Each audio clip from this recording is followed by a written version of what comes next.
Students, welcome to my channel mathematics studies. आज हम BA basic six semester की book linear algebra के chapter number second exercise 2.1 का lecture number 3 देखेंगे। तो देखो, आज का जो ये क्वेश्चन है ना, एग्जाम्पल नंबर 5 आपकी बुक में, ये एक तरीके से थ्योरम ही है। और जो 7th थ्योरम रहते हैं वो मुझे याद है कि वो मुझे करानी है, तो कमेंट्स में आप बोलोगे फिर, ठीक है।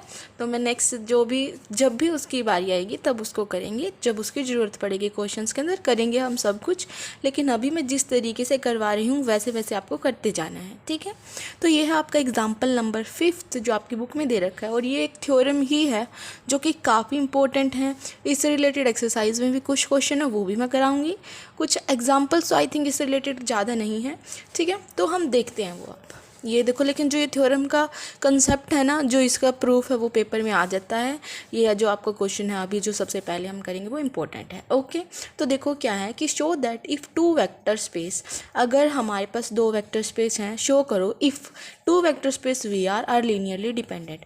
अगर दो वेक्टर स्पेस हमारे पास लीनियरली डिपेंडेंट है, then one of them is scalar multiple of other.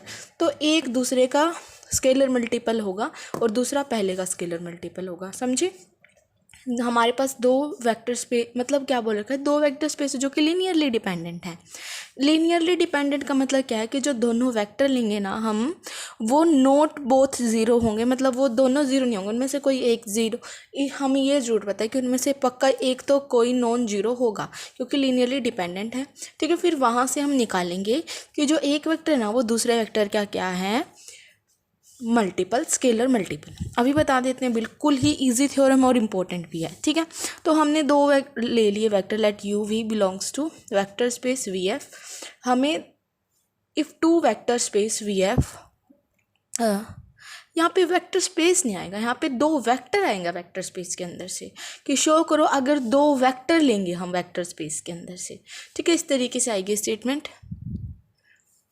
Okay. तो हमने दो वेक्टर लेने हैं वेक्टर स्पेस के अंदर से, तो हमने दो वेक्टर ले लिए यू और वी। बुक में भी आई थिंक सही लिख रखी है, ये मैंने यहाँ पे लिखना भूल गई मैं, ठीक है। तो हमने दो वेक्टर ले लिए वी ऑफ एफ के अंदर से, ये वेक्टर स्पेस के अंदर से हम दो वेक्टर ले लिए।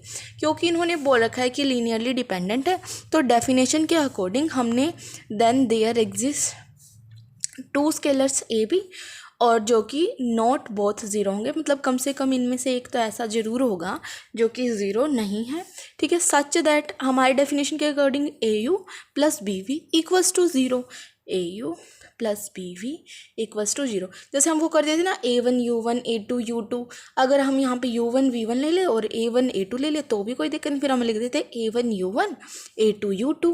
लेकिन यहाँ पे हमने वेक्टर्स दो ले लिए यू वी वेक्टर स्पेस के अंदर से, और दो हमने क्या ले लिए, स्केलर्स। तो a you plus B we equals to zero, कुछ नहीं बचा, ख़त्म काम है यहीं पे हमारा। अब देखो, जैसे ए यू को मतलब बी वी को मैं अगर उधर लेके चले जाऊँ तो इस तरीके से हो जाएगा, ठीक है। अब मैं केस बना रही हूँ, इसके ऊपर ध्यान से देखना। केस किस तरीके से बना रही हूँ मैं, कि हमें पता है ये कैसा है, लीनियरली डिपेंडेंट। अगर लीनियरली डिपेंडेंट है तो पक्का है इन दोनों में से, ए और बी में से एक तो पक्का नॉन ज़ीरो होगा।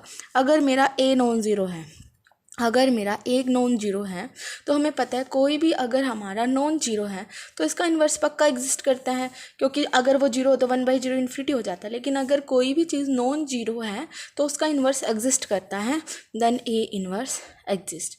अगर ए इन्वर्स एग्जिस्ट कर रहा है तो हम दोनों साइड इसके साथ प्रोडक्ट कर सकते हैं। तो हमने दोनों साइड प्रोडक्ट कर दिया, a inverse a u equal to a inverse minus of b we.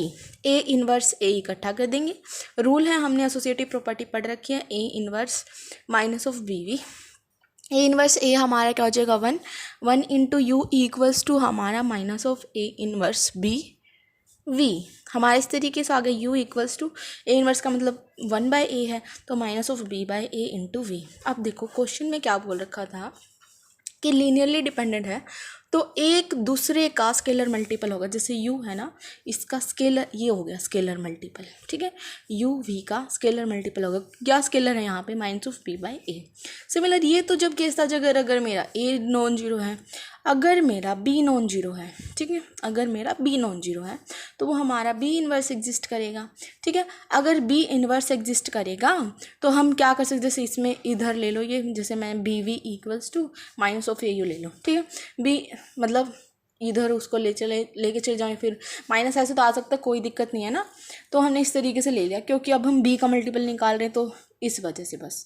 ठीक है, तो हम क्या करेंगे अब, क्योंकि बी इनवर्स एग्जिस्ट करा तो दोनों साइड बी इनवर्स के साथ प्रोडक्ट कर देंगे। तो B inverse B we equals to B inverse minus of A U, B inverse B into V equals to B inverse, इस तरीके से बी इनवर्स बी हमारा 1 हो गया, ये 1 इंटू वी आ गया, minus of B inverse A into U हो गया हमारा, v equals to minus of a by b लिख सकते हैं। तो देखो u इसका मल्टीपल आ गया, v इसका मल्टीपल आ गया, इस तरीके से ये एक दूसरे के मल्टीपल आ गए। और हमें यही प्रूव करना था, यहाँ पे लिख देते v is a scalar multiple of u, यहाँ पे लिख देते u is a scalar multiple of v। और हमें यही प्रूव करना था कि अगर हमने दो वेक्टर लिए वेक्टर स्पेस के अंदर से लीनियरली डिपेंडेंट है तो वो एक दूसरे के स्केलर मल्टीपल होंगे, और ये देखो हो गए स्केलर मल्टीपल। ठीक है, तो ये थी हमारी एक थ्योरम जो कि काफ़ी इंपॉर्टेंट थी और ये इस तरीके से करनी है। अब देखो एक्सरसाइज के क्वेश्चन 16 से 22 मैं अभी करवा दूंगी आपको। देखो वैसे सारे क्वेश्चन तो इस थ्योरम से रिलेटेड नहीं है, कुछ एक दो बीच में ऐसे आएंगे जो सिंपल क्वेश्चन है, बट क्योंकि फिर 16 से 22 ऐसे सीरीज़ बन जाएगी। जैसे हमने पिछले लेक्चर में 1 से 4 क्वेश्चन कर लिए थे, इस लेक्चर में हम एक्सरसाइज के 16 से 22 क्वेश्चन कर लेंगे, फिर जो बीच में बचेंगे वो हम नेक्स्ट लेक्चर के अंदर करेंगे। ऐसे फिर आपकी सीरीज़ बनी रहेगी, वरना मैं बीच बीच से कराऊंगी फिर तो आपका काफ़ी फिर समझ नहीं आएगा अच्छे से। ओके, तो अब देखो ये क्या बोल रखा है कि क्वेश्चन नंबर 6 के अंदर बोल रखा है, under what condition on scalar a belongs to c the vector this and this in v2c। c मतलब है यहाँ पे कॉम्प्लेक्स, अंडर कौन सी कंडीशन के ऊपर जो स्केलर है जो कि a है मतलब c के अंदर बिलोंग कर रहा है, वो वेक्टर्स ये दे रखे हैं वो लीनियरली डिपेंडेंट होंगे। कौन सी कंडीशन है ऐसी जिसके ऊपर हमारे जो ये वेक्टर्स दे रखे हैं वो लीनियरली डिपेंडेंट होंगे। ठीक है, तो इसमें देखो जैसे हमें v2c भी वेक्टर स्पेस वो हमें दे रखा है, u हमने इसको मान लिया स्मॉल u, इसको v मान लिया, जो uv है वो v2c से हमने लिए। अगर हमने uv लिए जैसे नॉर्मल हम लेते हैं, देन देयर एग्जिस्ट, हमने क्या लेना है एक लैम्डा। लैम्डा क्या, स्केलर मल्टीपल। जब भी दो वेक्टर्स की बात कर रखी हो ना, जब भी दो वेक्टर्स की बात कर रखी हो तब हम इस रूल को अप्लाई करेंगे। अदरवाइज जो मैंने पीछे करवाया था आपको उसी तरीके से आपको लीनियरली डिपेंडेंट इंडिपेंडेंट की कंडीशन देखनी है। देखो क्या करेंगे इसमें, अभी मैंने बताया था u equal to scalar multiple of v या फिर v equal to scalar multiple of u, ये आपकी मर्जी किसी तरीके से लिख लो। तो ये हमने स्केलर मल्टीपल लैम्डा मान लिया, तो u equals to lambda of v, u की वैल्यू यहाँ पे पुट कर दी, लैम्डा v की वैल्यू यहाँ पे पुट कर दी। 1 प्लस, अब हम करेंगे compare, 1 plus a equals to lambda into 1 minus A, 1 minus a equals to lambda into 1 plus a. यहाँ से लैम्डा की वैल्यू आ गई, इसको बाय में लेंगे, यहाँ से लैम्डा की वैल्यू आ गई, दोनों लैम्डा की वैल्यू तक कंपेयर कर दिया। कंपेयर करने से 1 plus A upon 1 minus A, 1 minus A upon 1 plus A, square square, 1 का square A square plus 2a, 1 square A square minus of 2a cancel, 4a equal to 0, that is a equal to 0। इसका मतलब इस condition के ऊपर हमारे ये क्या हो जाएंगे, लीनियरली डिपेंडेंट। ठीक है, एक बात और इसके अंदर क्या है कि जब ये एक दूसरे के स्केलर मल्टीपल होंगे ना तब तो वो लीनियरली डिपेंडेंट होगा, अगर वो एक दूसरे के स्केलर मल्टीपल नहीं है तो वो लीनियरली इंडिपेंडेंट होगा। ठीक है, क्योंकि इन्होंने बोला था कंडीशन निकालनी है लीनियरली डिपेंडेंट की, तो हम यहाँ पे स्केलर मल्टीपल लेके चले हैं और फिर हमें कंडीशन आ गई कि जब a 0 होगा ना तब हमारे जो वेक्टर्स होंगे वो लीनियरली डिपेंडेंट होंगे। ठीक है, तो ये जो क्वेश्चन आपके छोटे छोटे मैं आप 16 से 22 करा रही हूँ, ये कंपल्सरी क्वेश्चन में आ सकते हैं आपके। ओके, अब है क्वेश्चन नंबर 17 कि show that the set 1 iota is linearly dependent in the context of the vector space C मतलब कॉम्प्लेक्स का सेट है, but 1 iota is linearly independent the context of vector space CR। क्या बोला है कि जब इसको हम देख रहे हैं ना वो लीनियरली डिपेंडेंट है जब हम कॉम्प्लेक्स में देख रहे हैं, अब वो, और यही चीज़ लीनियरली इंडिपेंडेंट है जब हम किसके अंदर देख रहे हैं इसको, वेक्टर स्पेस CR के अंदर मतलब रियल के अंदर देख रहे हैं। ठीक है, जैसे यहाँ पे मैं देखूँ तो ये u ले लिया, ये v ले लिया। ठीक है, देन देयर एग्जिस्ट हमारा जो लैम्डा हमने इस तरीके से लेना है, u equals to lambda of v। अब जैसे हमने पिछले में लैम्डा को लैम्डा रख लिया था क्योंकि हमें इस तरीके से यहाँ पे नॉर्मल क्वेश्चन दे रखा था, ठीक है। यहाँ पे हमें क्या दे रखा है, सी ऑफ सी, मतलब ये हमें क्या दे रखा है, कॉम्प्लेक्स पार्ट दे रखा है अंदर वाला। तो कॉम्प्लेक्स दे रखा तो हमने लैम्डा कॉम्प्लेक्स ले लिया, alpha plus iota beta type का ले लिया। तो 1 u equals to lambda of v, 1 equals to iota alpha plus iota square beta, iota square की वैल्यू -1 होती है तो -ऑफ आ गया। कंपेयर करो, इमेजिनरी टर्म इधर तो है नहीं तो अल्फा 0 हो गया और बीटा क्या हो गया हमारा -1, तो ये वैल्यू आ गई। तो लैम्डा की वैल्यू क्या आ गई, अल्फा प्लस आयोटा बीटा होता है तो 0 plus iota into -1 that is -of iota, जो कि सी के अंदर है। इसका मतलब अगर ये सी लैम्डा की वैल्यू सी के अंदर है, इसका मतलब वो लीनियरली डिपेंडेंट हो गया। बट जो ये लैम्डा है ना वो आर के अंदर नहीं आया। अगर वो आर के अंदर नहीं आया, इसका मतलब वो स्केलर मल्टीपल वाली प्रॉपर्टी को तो सेटिस्फाई ही नहीं कर रहा। इसका मतलब जो ये है वो इसके अंदर नहीं जा रहा और इसके अंदर नहीं जा रहा, तो वो स्केलर मल्टीपल वाली प्रॉपर्टी को सेटिस्फाई नहीं करा। और जो स्केलर मल्टीपल वाली प्रॉपर्टी को सेटिस्फाई नहीं करती वो कैसे होते हैं, लीनियरली इंडिपेंडेंट। तो ये क्या होगा, लीनियरली इंडिपेंडेंट। ये छोटे क्वेश्चन है तो इसको इसी तरीके से लें, जिसमें दो वेक्टर्स हो वो इस तरीके से करने हैं।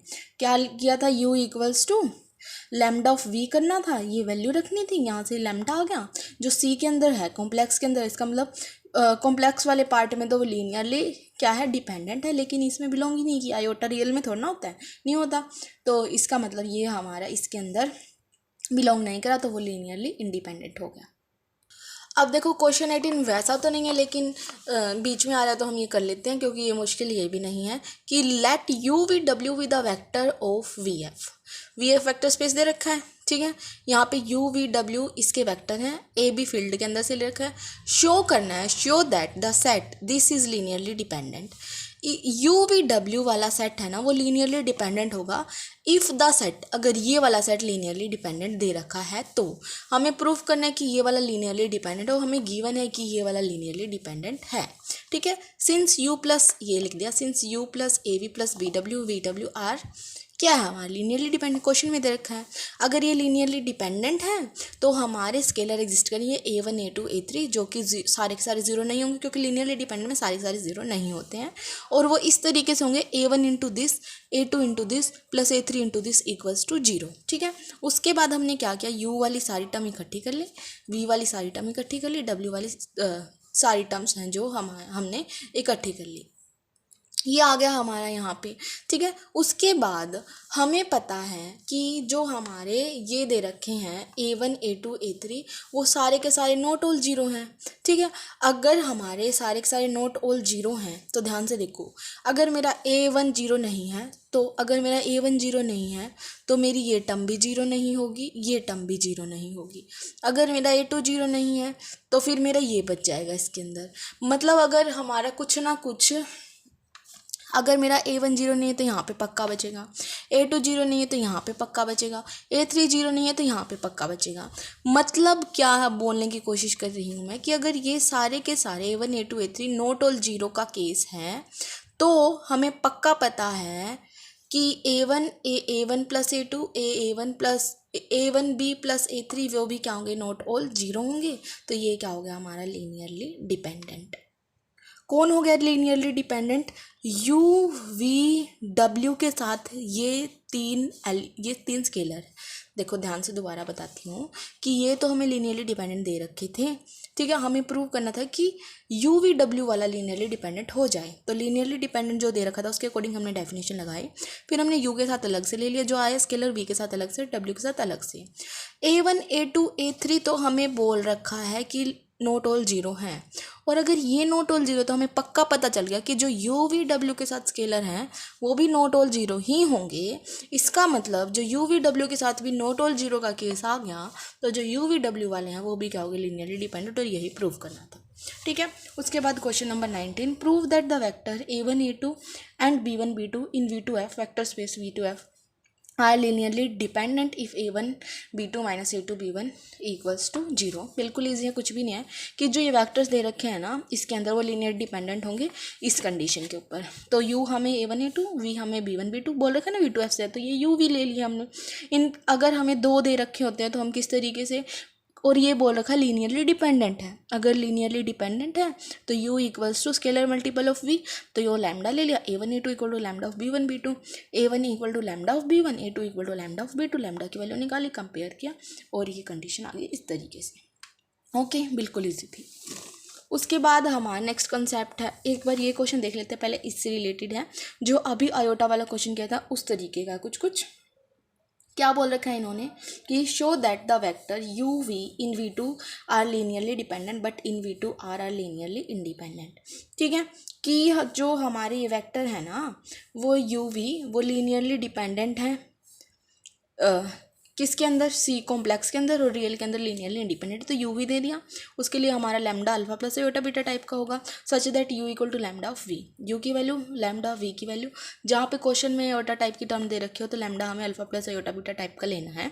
ठीक है, उसके बाद कंपेयर किया, यहाँ से अल्फा की वैल्यू 1 आ गई, बीटा की वैल्यू 1 आ गई, इससे भी अल्फा बीटा 1 आ गए। ठीक है, तो जो हमारा लैम्डा है वो किस तरीके का हो गया, 1 प्लस आयोटा टाइप का, जो कि कॉम्प्लेक्स वाले पार्ट में तो जाएगा। इसका मतलब स्केलर मल्टीपल वाली प्रॉपर्टी कॉम्प्लेक्स वाले पार्ट में हुई है होल्ड, इसका मतलब ये क्या होगा, लीनियरली डिपेंडेंट। लेकिन 1 प्लस आयोटा रियल में तो बिलोंग नहीं करेगा।